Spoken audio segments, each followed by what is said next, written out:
Doctor BR Ambedkar Konaseema జిల్లా మామిడికుదురు మండలం పెదపట్నం లంకలో గత 10 రోజులుగా రోడ్డు గొడవ వివాదాస్పదంగా మారింది.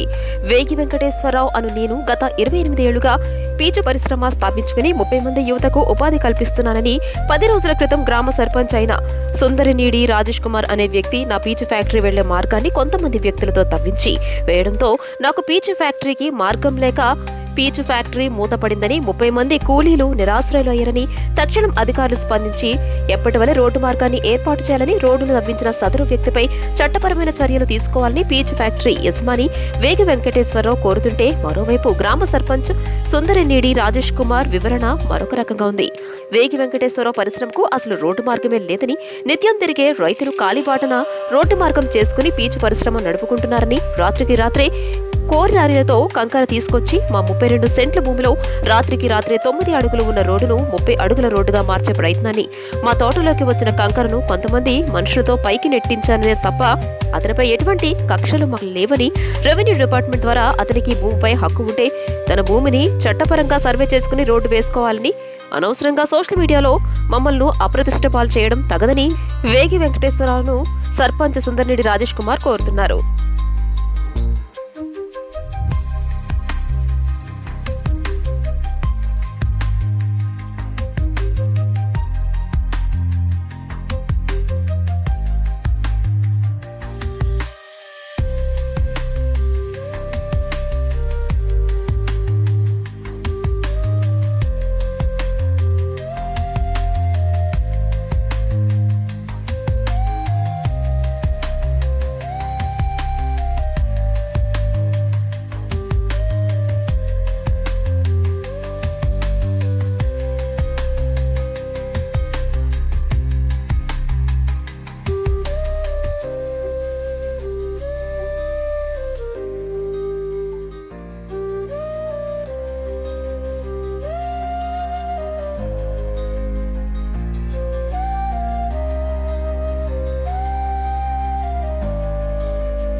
అందరికీ నమస్కారం.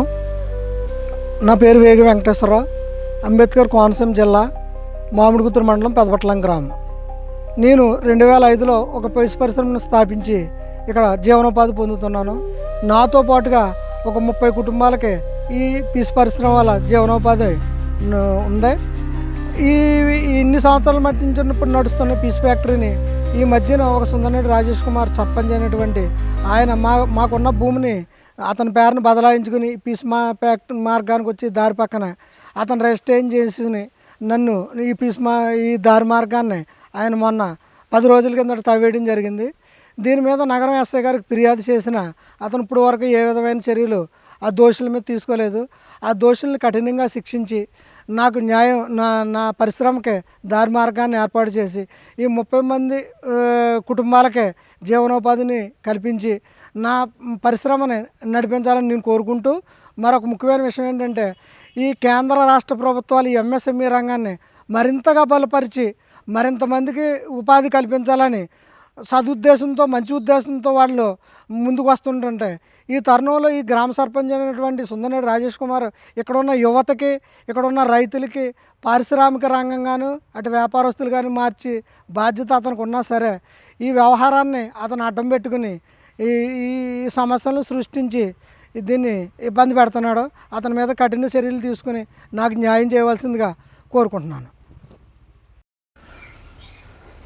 నేను సుందరనీడి రాజేష్ కుమార్, పెదపట్నం లంకండి.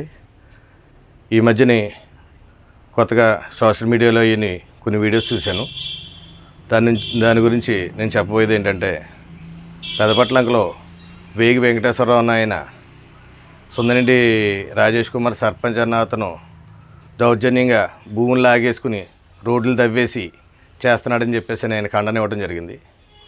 ఒకవేళ అదే నిజమైతే ఆయన దగ్గర ఉన్న డాక్యుమెంట్స్ తోటి ఆయన ఆస్తిని కానీ అతని దారులు కానీ సరి చేసుకోవడానికి మాకు ఎటువంటి అభ్యంతరం లేదు.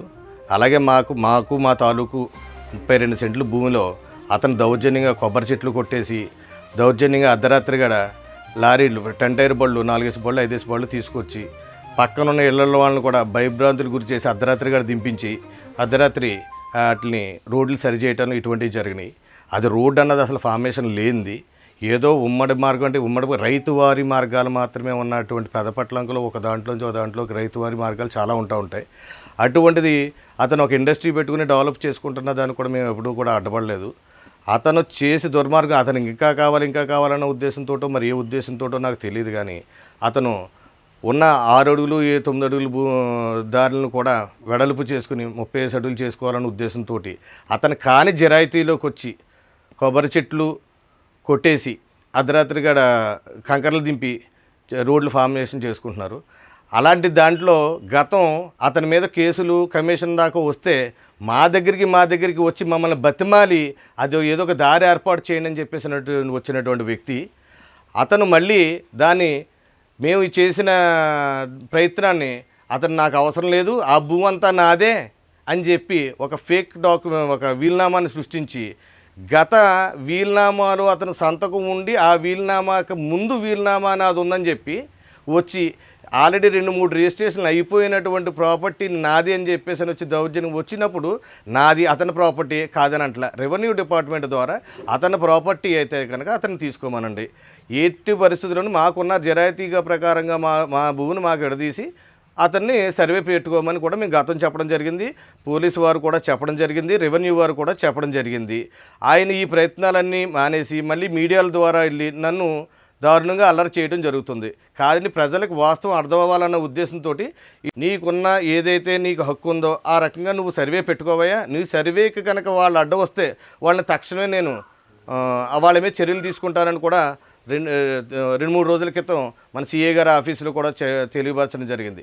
ఈ ప్రయత్నాలన్నీ మానేసి అతను దౌర్జన్యంగా మా మీదకి లేనిపోని వీడియోస్ రిలీజ్ చేస్తూ మమ్మల్ని ఇబ్బంది పెడుతున్నాడు. ప్రజలంతా కూడా ఇది ఒకసారి గుర్తించాలి. ఎవరు అక్కడ ఏం జరుగుతున్నదన్నది ఒక మీడియాలో వస్తున్న కథనాలనే వాస్తవం అనుకోకుండా ఈరోజు మా దగ్గర ప్రతిదీ రికార్డెడ్గా ప్రతి డాక్యుమెంటు ఉంది. పక్కన ఎవరైతే సరిహద్దుదారుడికి వాళ్ళ నాన్నగారు వాళ్ళ సిస్టరు కలిపి అమ్మిన దానికి కూడా మాకు సంబంధించిన భూమి మాత్రమే దక్షిణ వాటాగా పెట్టడం జరిగింది. అతను దారి అంటున్న భూమి ఏదైతే ఉందో అది పినిశెట్టి వారి దగ్గర నుంచి ఈ మధ్యన రీసెంట్గా అతను 1.5 సెంటున్నర భూమిని కొనుక్కోవడం జరిగింది. అందులో కూడా అది కూడా మాకు సరిహద్దే. ఒకవేళ అది అతను కొనుక్కున్న డాక్యుమెంట్లో కనుక ఏదైనా తూర్పుని రోడ్డు ఉందని అంటే దాన్ని పరిగణలోకి తీసుకోవచ్చు. అలాగే మాకు పడమర ఏదైతే ఉందో అది పినిశెట్టి వారి సరిహద్దు. కాబట్టి ఇందులో ఒకవేళ అతనికి ఎక్కడి నుంచైనా మార్గాలు ఉంటే కనుక అతను సర్వే పెట్టుకుని అట్లు తేల్చుకోవాల్సిందిగా చెప్తున్నాను. దీన్ని అంతకు మించి దీన్ని అతను చెబుతున్నట్టుగా ఇక్కడ ఎవ్వరూ దీని కబ్జాలకి లేకపోతే ఇంకోటికి దుర్మార్గాలకి వెళ్ళింది లేదు. అతనికి ఎటువంటి హక్కు, ఎటువంటి పేపరు, ఎటువంటి మార్గము లేకుండా ఇవాళ అతను అవసరాల కొద్దీ కబ్జా చేసి రోడ్లు ఫామ్ చేసి అర్ధరాత్రి గడ రోడ్లు ఫామ్ చేసి ఇది వేళ అది రోడ్డు అని చూపిస్తున్నాడు. అలాగే మన పండగ రోజున కూడా అప్పటికప్పుడు పొద్దున్నే తెల్లవారుజాను బండి పెట్టి జేసీబీ పెట్టి మళ్ళీ ఆ రోడ్డుని ఇంకా ఎక్స్పెండ్ చేసి ఆ గుట్టలను అవి కూడా లోపలికి ఇంకా జరుపుతున్న రోజుని వెళ్ళి ఆపి మా దాంట్లోకి ఏదైతే వేశారో దాన్ని నేను మనుషులతో తొలగించడం జరిగింది. కావాలంటే ఈ రోజుకి అతను తోలిన గుట్టలేంటి అన్నీ కూడా మా తోటలో మధ్యలో అడ్డంగానే ఉన్నవి. ఇది నేను చెప్పుకుంటున్న విషయం. దీని గురించి ప్రజలు ఇతను ఎటువంటి తప్పుదోవ పట్టిస్తున్నాడంటే అధికారులు పనిచేయట్లేదు. నేను ఎప్పుడే 5-6 సార్లు కలెక్టర్ గారికి ఇచ్చాను, సిఏలకి, డిఎస్పీలకి, ఎస్ఐలకి చెప్పాను, రెవెన్యూకి చెప్పాను. అందరూ లంచాలతోటి పనిచేస్తున్నారని లేనిపోయిన ప్రజల్లోకి ఇటువంటి దుష్ట ప్రచారాన్ని తీసుకుని వెళ్తున్నాడు ఇతను. ఇది మట్టికి వాస్తవం కాదు. ఇది ఏదైనా కూడా వాస్తవం ఉంటే కనుక అతన్ని సర్వే పెట్టించుకుని నిర్ధారణ చేసుకోమని కోరుతున్నాను.